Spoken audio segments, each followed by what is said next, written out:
Joining us to kick off hour number 2 back on the program, an NBA champion and a podcaster, an entrepreneur, and now an author. The new book, All the Smoke, All the Stars, All the Stories, No Apologies, available on October 8th, wherever you get your books, available now for pre-order. None other than Matt Barnes here on the program. Yes, indeed. So I guess we have half the smoke here today? Yeah, half the smoke is here. The other half is in Atlanta. Is that where he is? He's yeah, in the that's where he lives. Yeah, but yeah, I mean, tremendous honor to be partnering with Simon & Schuster to do a coffee table book. First podcast to do a coffee table book. So that's awesome. We're really excited. Making it. It's been about a year and a half in the making, and it's finally here. So we hope you guys go out and get it. Yeah, that's absolutely right. And now you're celebrating your 5-year anniversary next month. 5 years. This man. month. It's October. No, it's like next week. Yeah. Dang, that's awesome. What date is your anniversary? It might be end of this week. I don't even know. We got to check on that. Because October 6th, is our 10-year anniversary. Yeah. Is it? Yeah, 10 years. We're 5 in, man. I mean, we were talking off camera, obviously, about the business of it now. We've left, Paramount came in and kind of dismantled Showtime, and we saw it coming, so we made a jump, and we've been up since Jan 1, All the Smoke Productions. It's been a fun learning experience. We know the feeling. Yes, yes. Yeah. We know the feeling with the reorganization and the business and streaming and all that stuff, man. So I'm in the mix. You are I'm the CEO. You're the CEO, of All the Smoke Productions. We were able to bring, Brian Daly over from Showtime, who was second in charge of sports over there, and Jelani McCoy, UCLA Bruin, and we've kind of just built out a close team of just creatives, and it's been fun. We've had such amazing projects come across our plate already, and it's been learning, but I've had a blast doing it. What's Steven Jackson's title?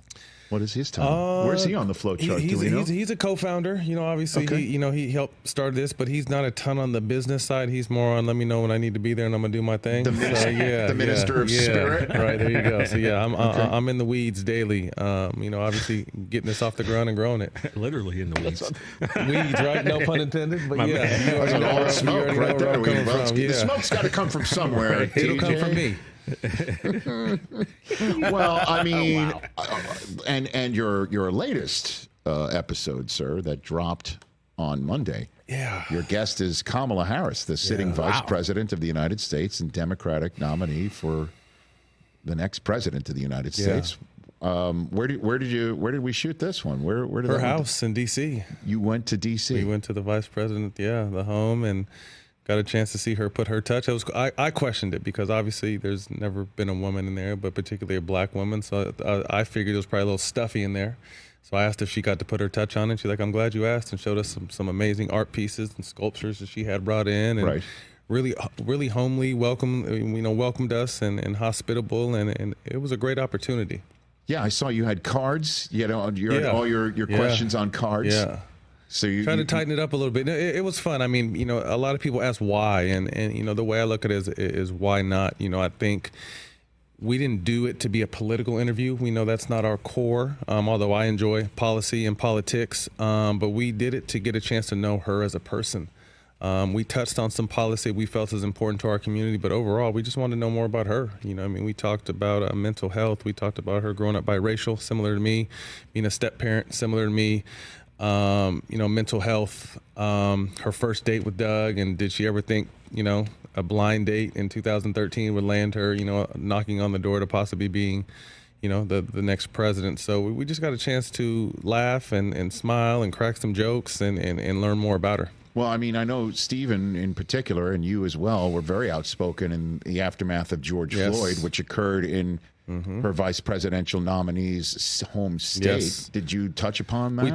We touched on it, and obviously understanding, why that bill died and where it died and how they were able to still add some pieces to that to what they're doing now. But obviously, learning about this process of politics has been fascinating for me, and I think there's a misunderstanding, if you do know politics, of the actual power of the president and the vice president. It's the House, the Congress, the Senate is really where everything really lives at. So just kind of getting to learn that piece by piece and understanding, obviously November 5th is important, but following up, the agenda comes after that, and all these seats that are up for grabs come after that. So we have to stay attentive if we want change. So did you alert the Secret Service in advance it would be a smokeless podcast? I smoked before I went. I didn't want to, take any chances. I have a newborn, so I had to make it back home. Okay. So, I wasn't taking any chances. So I kept the cannabis at the hotel and, did my pregame film study and smoke session before I went and knocked out the interview. Just want to make sure. Had to get right. No fingerprints, no evidence. They wanted my social security number, so I knew I couldn't bring no weed there. Well, yeah. Background check. Yeah. For real. Oh yes. Oh yes. Yeah, Matt. What kind of check do you have to go through to get that type of access? Social Security, like 6th grade birth or report card. No, I'm playing. That's what they mean by this, going on your real, permanent record. Yeah, I mean, Back in grade license school. and I think they just do a brief check to make sure that they may know, but really know what they're getting into. You got through it. You're I here. I made it through, You man. made it In through. and out, in and out, unscathed. Well, congratulations Thank you. on all of that. Thank you. The story going into the NBA season is what, do you think? Matt Barnes. I mean, obviously in LA, the Lakers really didn't make any moves. But I just love seeing, nearly brought a tear to my eye yesterday, just maybe because I'm getting older and I have kids of my own, just to see Bronny and Bron out there. You at the media day together? To share the media day. Love that. West is tough. Are these new young teams, are they ready to really take the throne and run with it? Out east, you hear Embiid drop 20 pounds. So is he serious? And what kind of, addition does Paul George add to that team? Boston got a lot of chips on their shoulder. What did you think of the Karl-Anthony Towns trade that's about to become official? I think that, first of all, I love Julius Randle. I was a dog. He's a super dog. And obviously DiVincenzo and what they brought to that team. But I'm not mad at this trade if I'm a Knicks fan or if I'm the Knicks from a standpoint of Karl-Anthony Towns is extremely talented. I think sometimes for his skill set, he settles a little too much. I feel like What do you mean? What do you mean by settling? just shooting too many threes. Although he is probably one of the best three-point shooting bigs in the game, I think a little bit better balance would serve him right, because I feel like he's unguardable out there. He's a 3-level scorer, brings energy, gets downhill, can dunk on you, can make plays, can obviously shoot the three. So I think the Knicks did a good job of, kind of giving themselves what they feel is the best chance to win. I mean, it's yet to see. I mean, you look at him and Julius and their numbers are similar. Karl maybe has a few more all-star appearances, but I'm happy for him to get a fresh start, with Tibbs again. And, he I think I want to say he averaged 23, 24 points a game under Tibbs when he was with Minnesota. So this is interesting. I mean, the Knicks, being able to get Bridges and sign OG and get this team coming back, I mean, they're looking tough. Well, I mean, I guess if you're, and again, as I was talking about it here yesterday, I know so many Knicks fans, they fell in love with Julius Randle, and for good reason. Yes. This is when he showed up as a free agent when nobody wanted to go. Yeah. And he began to make it a spot where you could show off your skill set, you could be a star, and you could win some games. And he got traded for it. I know that. I know that. Yeah. But because when push comes to shove, and you've got Giannis, you've got Embiid, and you've got a championship team that hardly lost a playoff game in their championship run featuring Porzingis, and you've got to be able to get somebody like Karl-Anthony Towns, with all due respect to Randall and obviously the big ragu here. Mm-hmm. I mean, by adding Bridges and Cat, I think that's a better team. I do too. I do too. And again, huge fan of DiVincenzo and what he did and the energy he brought. That three he made against TJ's Philadelphia 76ers. He was unconscious. He got you, huh, TJ? I mean, that's old stuff, man. man. We don't need to bring up old stuff. But Embiid was killing him. Yeah. When he was healthy. Yeah. When he was able to get out, killing him. And Rich, that's the tough part of the business. Obviously, there was a stigma in New York, and no, you heard rumors of KD was close to going there with maybe Kyrie, and you hear the dudes, but no one really wanted to take that jump, and he did. Obviously management's changed a little bit, and the owners kind of stepped back a little bit and allowed guys to do their thing. So I think the stigma's, kind of being lifted, making New York possibly a destination again. But I think, again, as much as I love Julius and Dante, I think this is a good pickup, and I think it's going to work for them. Man, I love that Sphere in Vegas for two reasons. I love seeing shows there, and it took the owner out of the equation because he's locked in on that sphere in Vegas. I don't know the nuts and bolts of the Dolan operation, but it just gave him something else to play. Yeah. Play with that sphere so the other sphere in New York can be passed around to a better squad. I think if that had something to do with it, then God bless that sphere, man. God bless it. TJ, you wanted to jump in here for a second? Yeah, I want to ask Matt, because, Matt, all the times you've been here, I don't think we've touched on this yet. A few months ago, Austin Rivers said the quote that, NBA players being able to play in the NFL and vice versa. Now, you, like I said, something I don't think we've talked about on any of your appearances here. You were one of the top wide receivers in high school. I believe you led the state in touchdown. Nation. My bad. You led the nation in receptions as a 6'7" wide out. So I feel you're uniquely qualified, more so than most, to kind of answer that question about crossover NFL players playing in the NBA and vice versa. I think it's a great conversation. I think the energy and the arrogance he delivered it with was probably wrong. But if I were to say who can cross over and make a career out of it, I would definitely have to say basketball players crossing over into football. Because you've seen it. You've seen the Jimmy Grahams. You've seen the Tony Gonzalez. You've seen Antonio Gates. You've seen guys kind of make that transition. Julius Peppers. But football's a different beast. And you see all the football guys that you go across and going across the middle is no joke. You know what I mean? So I definitely think that you're a 1%er being in both of those categories, and you worked your tail off to get there. But I would definitely say that the crossover is easier for basketball than it is football. But I wouldn't say there's a whole bunch of guys that can do it, because although they may have the athleticism, the size, the speed, the skill, they haven't been hit going across that middle yet, and that changes. That could change your life and really wake you up. Although they're not really hitting like they used to hit, but still, I mean, unless you have that football mentality, football's a tough sport to play. How come you stopped playing? I just, at the time, I didn't really see the crossover. Harold Carmichael, 6'7", Eagles receiver back in the day. But when I was coming out, Tony Gonzalez was doing it, but he's only 6'4". I'm thinking I'm 6'8", and I was thinking just what I said, across that middle, they'd probably tear me up. I'm only 215 at the time. So although I felt like, and I say this with all due respect, I felt like I could have made the NFL and made a splash, I don't think I would have had the longevity and probably the free movement and no pain that I have at 44 when I decided to play in the NBA. So no college opportunity? Yeah, no, I was recruited to play college. I actually, funny story, I went out, I think the end of my sophomore year, going into my junior year, I went out for spring ball when Bob Toledo was still there, Cade McDowell was there, Freddie Mitchell, Deshaun Foster, the current coach. Fred X, Holy Dixon, all those guys, and went out and did spring ball and was going to play, and then went back and talked to, my college coach at the time, Lav, and we were going to make the switch, and all kinds of things started changing for me on the basketball court because I wanted to play football. So I just said, all right, I'll just stick with basketball. What do you mean? You got more? Steve Lavin gave you more minutes? Is that what you're saying? No, I won't be a captain. Probably won't be starting. I'm going to have to change dorms. I have to do a bunch of just little stuff that I'm just like, that really matters right now. But it just kind of deterred me from continuing the process. So you could have been in the same receiver room as the Sultan of the slot. Freddie Mitchell, my guy, man. Love that guy. Saw him at the Rose Bowl just a few months ago. Yeah. And he looks the same. Same, Freddie. He's one of my favorites. Shout out Freddie. That's my dog. Good Lord. Matt Barnes here on the Rich Eisen Show. Laker fans were, in particular, looking at the Karl-Anthony Towns trade with a little bit of envy, I think. What do you think of the J.J. Redick Lakers? I love J.J. Was one of the guys when I came in the league, like, I'm going to hate that guy. And ended up being one of my closest basketball friends. Played together in Orlando, played together with the Clippers. And I think he's a great basketball mind. And I think even more than being a basketball mind now, you have to have the respect and you have to be able to relate to these guys. And I think that's something JJ can do.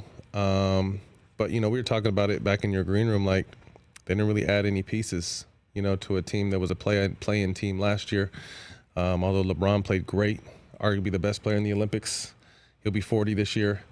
Can he still do this for a whole entire season? Anthony Davis played more last year, played better. But it's just, the others. Will the other guys step up in a tough, much younger Western Conference? No, I don't think there's any doubt LeBron will look like the guy from the Olympics. Incredible. I don't know. It's amazing. Incredible. I really don't have doubts there. And Anthony Davis, he and Anthony Davis are spectacular, obviously, to have. Now, I'm not going out on a limb. It is the others, right? And it is going to be on J.J. Redick. The question is how will he navigate things in a better way than Darvin Ham did? And I look to you for insight on that. What do you think? Man, I don't know. Like I said, I don't really know if there was a disconnect. I'm guessing there was a disconnect with Darvin and some of the guys, but I don't really know that. Right. Again, I think it's key to be in there and build those relationships and earn that trust. That's an older team. You know what I mean? Outside of a few, players that are a little bit younger. So how do you, as a former player, go in there and earn that trust and respect? Obviously, I think, Bron pretty much stamping him without saying so is going to help. But at the same time, JJ is going to have to carry his weight. So I don't doubt that he can do that. Again, I think he's a bright mind. I think he's a people person. I think he's someone that is very creative and will think outside the box. But at the end of the day, you're talking about? That and just making things work. He's been in locker rooms where stars haven't got along. He's been in locker rooms where guys have got along. He's been on teams like our Lob City team that had all the potential in the world but couldn't get each other out of each other's way. So I just think his journey has led him to this, and him to be able to apply and defuse and move forward is going to be the key to this team. And who's your pick for MVP this year? Oh man, you're throwing it out there early. I'm gonna go on a wild one and say if he can stay healthy, because he has so much pent up. I miss playing basketball in him, Ja Morant. I think people forget, what kind of level and how we were talking about him before he, ran into his trouble, and obviously last year getting hurt. Still very young, still very talented, and I think he has, I think he's coming back with a chip on his shoulder. No kidding. So I'm gonna go out on a limb and say Ja Morant. You certainly are. I haven't heard that name. No one said that. So, well, that means for MVP, you've got to be on a team that's highly successful as well. So you top like 4? Could they be top 4, top 5? I mean, in the West, really? Yeah, I know. That's my question. Can he? Like I said, I like the player. Now can the team do its job? And we'll have to see. But it's just a tremendous. Luka's due. Jokic is going to be in the mix. Embiid will be in the mix. Yeah, I mean, it's tough out there. And listen, I can't wait to see what Brunson does with this. Yes, it's going to be special. I mean, I think to think all the heat he got for that check, you giving him too much. I think he's underpaid. He's been outperforming his salary, and now he's got two new running mates, and I think it's going to be some good basketball in New York. One also has to think Oklahoma City's going to be vastly improved. Yeah. Nobody knows what year 2 of Wembanyama could look like. Scary with CP back there. Right. I kind helping. Of that's rumbling underneath. Minnesota for sure. Well, I mean, we'll see what has. How does that fit? To me, I love the idea of Ant getting another dog, 2 new dogs. You know what I mean? Because Ant is a dog, a high level motor monster, and you're getting 2 guys. Obviously, Julius, who's an all-star caliber player, but then DiVincenzo, who's a role player, which are just as important at times, to plug in and run alongside. So I'm really interested to see what that combination can do as well. Okay. All the Smoke is in coffee table book form. That's available right now for pre-order. It comes out on October 8th. Perfect holiday book. In honor of your celebration of 5 years, you're having a 2-city live fan experiential tour. You're stopping in New York City on Monday, October 7th, Philly on the 9th. Go to allthesmokeproductions.com/tour for that. Yeah. And your latest episode with Kamala Harris is out where all podcasts can be acquired. If you're in New York, man, come check us out. We'll be at Gramercy Theater with Larry Johnson. And then LJ. Grandmama. We got him. And we might have some special guests from the Knicks. I'm working on that. And then in Philly, we'll have Gillian Waller, $1 million worth of game with special guest Paul George. So it should be fun. PG-13. How's he going to do in Philly? I'm excited to see. Is he ready? Definitely. We got a chance to play some golf this summer. Philadelphia is a different animal, monster. Sir. I've been there. I know. I mean, seriously. Ask Jalen Hurts. How you're 1 minute you're this, and next minute everybody's thinking you're the problem. They booed Santa Claus. Yeah, they have a problem when you bring that up. They do, because it's like they feel like you're painting the entire city with that large board. No, I mean, I played there with AI, and as much as they brush. loved AI, on off nights they weren't having it. You would still hear boos. So I mean, that's one place you can't go and hide. You gotta go out there and show your thing, and I think he'll be ready to do that. Yeah, the Eastern Conference is going to be just great. And as always, you last time you were on, you had invited me on your pod. I'm happy to do that if you're ever up for it. Yes. We got to. I mean, I got my man here right now that helps me remember everything. Okay. So let's make sure we get Right. Rich in the mix. So I will tell your human memory stick. Yes. Okay. Yes. But you don't require a social security number, right? In advance. No. Okay. Very good. Security's a little bit less. A little less. Okay. We only require one thing, so we'll talk about that off camera. All that smoke, huh? Everyone does it. Okay. I didn't see the vice president didn't. I mean, some people are just exempt. Is that what you're saying? From the rules? I'm not saying that either. You got to watch the episode, right, Matt? You got to see. You got to see, baby. Breaking news. Fantastic. Again, allthesmokeproductions.com/tour to see this man and Steven Jackson on tour and get the book, All the Smoke, right now. Pre-order it. Thanks for coming on, Matt Barnes. Thank you for having me. Anytime. Always a pleasure. That's Matt Barnes right here on The Rich Eisen Show. Catch The Rich Eisen Show every single day on the Roku Channel, 12 to 3 Eastern, for free.